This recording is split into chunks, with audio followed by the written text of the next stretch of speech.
waan mana keessan keessa sooressi qabu akkasuma hiyyeessi qabu ilmi namaa kumuyyuu dhabuu hin dandeenye fi yeroo hunda qabaatu sammalee jechuudha. Gatii madaalayiinsa jireenya biyya keenya haala salphaa taheen kan argachuu dandeenyu qe'ee keenya. Hordoftoota fi kabajamtoota kiyya assalaamu alaykum wa rahmatullahi wa barakaatu. Ashama harka fuunee jirra jirtu siniin jedha. Warroonni amantii biraa qabdanis baga jiraattanii hordoftoota fi kabajamtoota Razaan Oroo akkuma baratame warroonni subscribe goone subscribe gochuun maatii kotti dabalama. Video yoo jaalattan mallattoo bilbilaa yoo ciqaastan oolta jettu rakkaayadha. Warroonni subscribe gochuun hanga ammaatti na jajjabeessaa turtan koomantiinis tahee karaalee adda addaatiin hedduu galatooma isin jaalladha isiniin jedha. Kanaafi har'a jechuudha namoonni keenya hedduun waan baay'ee sababa maadaatii gurraachina fuulaa kan qaama keemikaala garaagaraatiin ijoolleen keenya kan mana arabaa dalagan harkisii qaamnisii bifnisii sababa qilleensaa kan bade kireema haala salphaa taheen mana keenya keessa teennee hojjetachuu ni dandeenya. Tokkoffaa irratti qabxii sadii waan sadii kan walitti hojjannu dinnichaa quuncisnee dhiinee quuncisnee haaluma salphaa taheen mana keenya keessatti bulleessina jechuudha. Karaa amma argitaniin hanga xumuraatitti viidiyoo yoo ilaaltan hedduu kireema filatamaa tahee fi bareedaa tahee daqiiqaa 30 qofa dibattanii qaama keessan maadaatii balleessuu addeessuu qaama guutuu isin fayyada. Keessattuu warroonni mushurraa akkasuma ammoo tuyyuu gaa'ela qabdanis tahee kan hin qabnellee kana fayyadamuun barbaachisaadha. Haa ta'u malee dinnicha erga akkanatti dhiinee qopheessinee distii akkuma yeroo hedduu barsiisuu waa'ee qaama dibannuu fi fuula dibannu waa dibataatti hojjannu addatti osoo nuu taate irra filatamaadha. Haa ta'u malee distii aanan itti naqin aanan burcuqqoo tokko aanan harcallee ni taha aanan dhangala'oollee ni taha jechuudha. Dinnichaa qopheeffanne kana itti naqnee ibidda laafaa tahee distii qofa kan ho'isurra kaayannee xiqqoo akka hin danfinetti ibidda baay'ee laafaa tahee jechuun hin danfisu achitti qofa distii kan ho'isu ho'i distii sun ammoo midhaan kana yookiin ammoo kireema kana walitti kan bilcheessu jechuudha. Hordoftoota fi kabajamtoota kiyyaa warroonni aanan akkamtu ta'a jettanii gaafii hedduu na gaafattan aanan harcallee ni taha akkasuma ammoo tuyyuu aanan elmamullee ni taha mana keessan keessatti biyya warri jirtan biyya hin jirrellee. Qabxiin inni sadaffaan kan dhiyeessinu haala salphaa taheen jechuu saamunaa doovii karaalee hedduu fi akkasuma faafrikaa hedduu sammalee jechuudha bifa hedduu kan qabudha jechuudha. Kanaaf hordoftoota fi kabajamtoota kiyya saamunaa doovii nu dhiyeeffannu saamunaa adii tahuu qaba. Doovii adii hin beeytan jedhee yaada. Namoonni keessattuu jechuun ijoolleen keenya kan biyya arabaa jiranillee sirriitti beekanii biyya arabaatitti inni rakkasayyuu biyya keenyattillee gatiin isaa madaalayiinsi bareedaadha. Gisee takka bitattan yeroo hedduuf kan isin fayyadu haaluma dinnichaa saniin bulleessinee jechuudha. Sirriitti haalaan margitan kanaan bulleessinee maankaa sadii qopheeffanna kan irraa hafe ammoo hidhannee kaayanna jechuudha.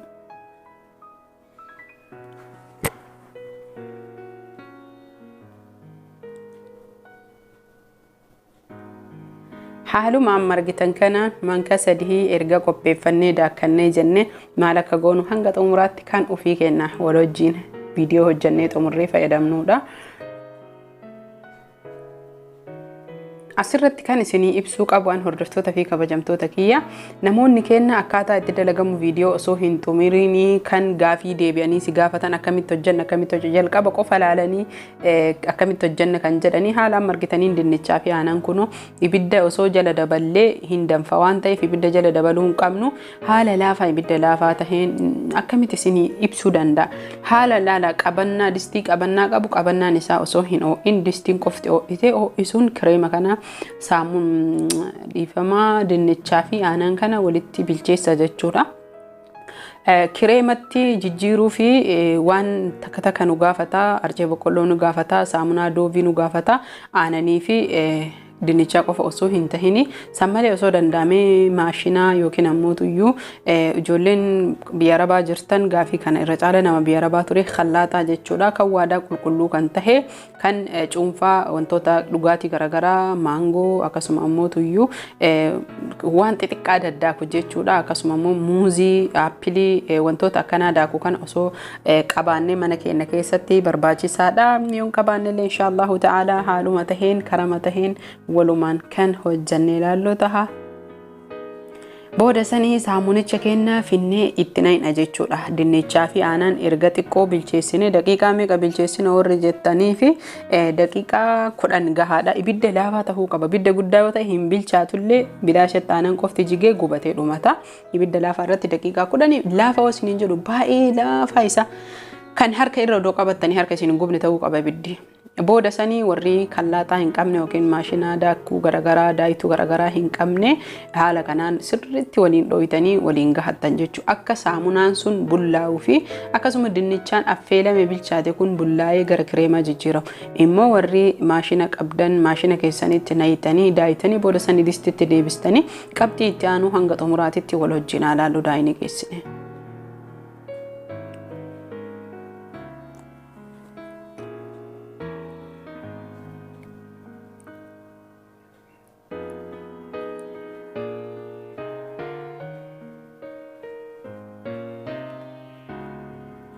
Daahine erga geessine kunoo kireema tahee jira maankaa irratti illee hin qabatu haaluma amma isin argitaniin amma harcee boqqolloo maankaa xiqqaa yoo jedhu xiqqaa guddaa jedhee adda baasa xiqqaa guddaa jechuun keessan maal jechuun keessan waan hin oolle maankaa sukkaara ittiin bunatti kurannutu jira shaayitti kurannutu jira akkasuma immoo maankaa nyaata nyaannutu jira xiqqaa yoo kan jedhu taate xiqqicha sukkaaraan bunattis tahee shaayitti tahee kurtansinii keessatti isa san jedha.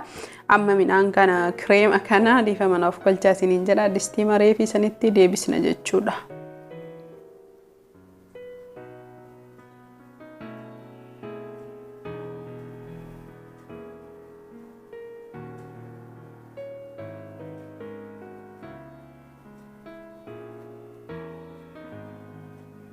Erga deebisnee amma qabxii xumuraa irra gahaa jirra. Asitti kan isinii ibsuu qabu namni fuulli isaanii gogaa tahe zayitii itti gootan isinitti hima warri fuulli jiidhaa ta'e ittiin godhina qaamaaf kan tahe ammootuyyuu zayitii dandeettan itti godha. Harcee boqqolloo akkuma reef isinii hime maankaa xiqqishuu santa kan qopheeffanna zayituun hin taati dhadhaan hin taa warra biyya jiruuf zayitiin qobboo hin taati zayitiin kookinaatii hin taati zayitoleen qaamaaf jechuudha filatamaa tahan guutuun isaanii hin taati zayitiin saliiqaa hin taati isa kana booda sanii jechuudha waliin dhoowinee xiqqoo isii jechuus ammas daqiiqaa tokko kan hin geenne sakandii 30 qofa ibiddarra keenya jechuudha waliin geenne kaane maalifi harceen boqqolloo kun kafa Afrikaan qopheessee jedhe kireema ta'a ibiddi xiqqishuma isii osoo amma distii oo'aa tahee akka reefisan kun olaala distii qofa oo'isne irraa buusna kireema ta'ee jira distii qofa oo'isna osoo distiin oo'aa ta'ee ufumaan kireema ta'a inni jechuudha garuu distii waan qorraa tahee fi midhaanis kireemnis waan qorraa tahee fi haala kanaan distii qofa oo'isne irraa buusne kireema hin taha kireemicha kenna akkaataan fayyadama isaa jechuudha qaama kenna dhiqannee jechuu qaama guutuu dhiqannee daqiiqa saamunaan dhiqannee geessine erga jenne daqiiqaa 30 dibannee ofirra tursiifne bishaan qofaan ofirraa lollaana.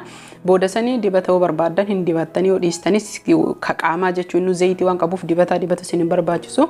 Ka fuulallee haaluma salphaa taheen akkasumatti fuula keenya dhiqannee dibannee daqiiqa 30 ofirra tursiifne bishaan oo'an dhiqannee saamunaan hin dhiqannu booda sanii ammootuyyuu bishaan qabbanaayaa taheen akkuma dura wal barsiifne sanitti kan dhiqannuudha. Waan qadaada qabutti qadaaddattanii keettanii osoo isinii danda'ame isa kana ji'atti guyyaa 2-3 qaama keessan fayyadamtanii baay'ee bareedaadha. Akkasuma fuula keessan torban keessatti osoo isinii danda'ame al tokko fayyadamtanii ji'a keessatti al 4 yookiin ammootuyyuu al 6 fayyadamtanii torban tokko keessatti gizee 2 jechuudha torban 2 keessa gizee 4 fayyadamtanii irraa faayidaa bu'aa hedduu argattanii abdiin qabaa horaa isinii jedha turtii gaarii subscribe like share gochuun viidiyoo kan koo akkuma ilaaltanii xumurtanii laayikiin dagatinaa fayyaan faaya irraa fayyadama abdii